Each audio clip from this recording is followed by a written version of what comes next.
প্রধান অতিথি হিসাবে উপস্থিত রয়েছেন সিলেট জেলা বিএনপির অন্যতম উপদেষ্টা, সিলেট ৪ আসনের বিএনপির সমর্থিত মনোনয়ন প্রত্যাশী আমাদের সবার প্রিয় নেতা জনাব হেলাল উদ্দিন সাহেব।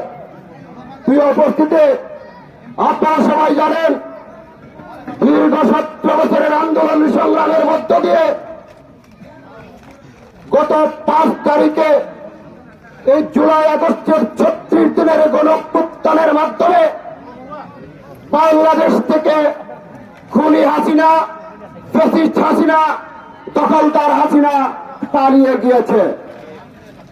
প্রিয় উপস্থিতি, আপনারা জানেন এই গত 17 বছরের আন্দোলনে আমাদের সাবেক 3 বারের প্রধানমন্ত্রী, অপসীম নেত্রী আমাদের দেশনেত্রী বেগম খালেদা জিয়ার নেতৃত্বে তারুণ্যের স্ফূর্তিত অহংকার, স্বাধীনতা এবং সার্বভৌমত্বের কাস্টোডিয়ান, আগামী দিনের বাংলাদেশের প্রধানমন্ত্রী দেশনায়ক তারেক রহমানের নেতৃত্বে গত 17 বছরের আন্দোলনে আমাদের বিএনপির প্রায় 7 শতাধিক নেতা কর্মীকে এই শেখ হাসিনা তার রেজিমকে দীর্ঘায়িত করার জন্য গুম করেছে।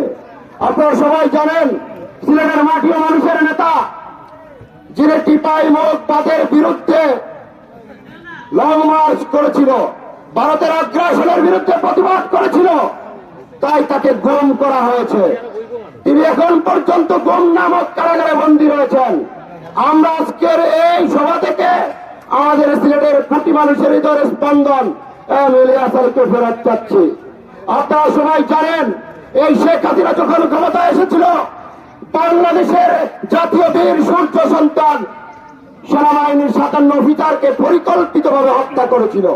হেফাজতে ইসলামের জনসভায় 7টা চত্বরে রাতের আধারে বাতি নেবে এই শেখ হাসিনা আলিম ওলামা কুরআন হাফিজদেরকে নির্বিচারে হত্যা করেছে।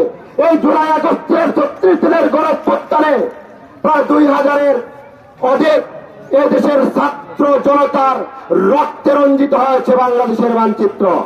প্রায় 27,000 পঙ্গুত্ব বরণ করেছে, আহত হয়েছে। 6,000-এর বেশি আপনার হচ্ছে এই আন্দোলনের চোখ হারিয়েছে।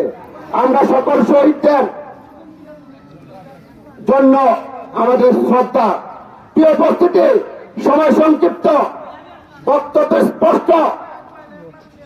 বর্তমানে অন্তর্বর্তীকালীন সরকারের উদ্দেশ্যে একটি কথাই বলতে চাই, বাংলাদেশ থেকে বাকশালের জনক শেখ মুজিবুর রহমানেরও কিন্তু পতন হয়েছে, স্বৈর শাসকের সাথেও পতন হয়েছে এবং শেষ পর্যন্ত এই 17 বছরের অবৈধ দুঃশাসন থেকে শেখ হাসিনাকেও পালাতে বাধ্য হয়েছে।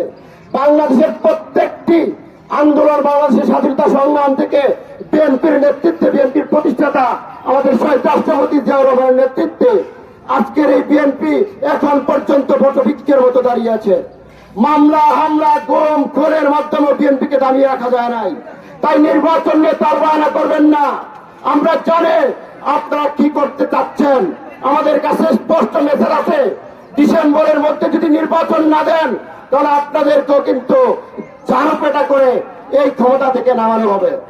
বাংলাদেশ জিন্দাবাদ, শহীদ রাষ্ট্রপতি জিয়াউর রহমান অমর হোক, দেশ নেত্রী বেগম খালেদা জিয়া জিন্দাবাদ, তরুণের স্ফূর্তিত অহংকার, আগামী দিনের রাষ্ট্রনায়ক, আগামী দিনের বাংলাদেশের প্রধানমন্ত্রী তারেক রহমান জিন্দাবাদ। তারেক রহমান আসবে বীরের বেশে বাংলাদেশে। সিলেট জেলা যুবদল জিন্দাবাদ, জিন্দাবাদ।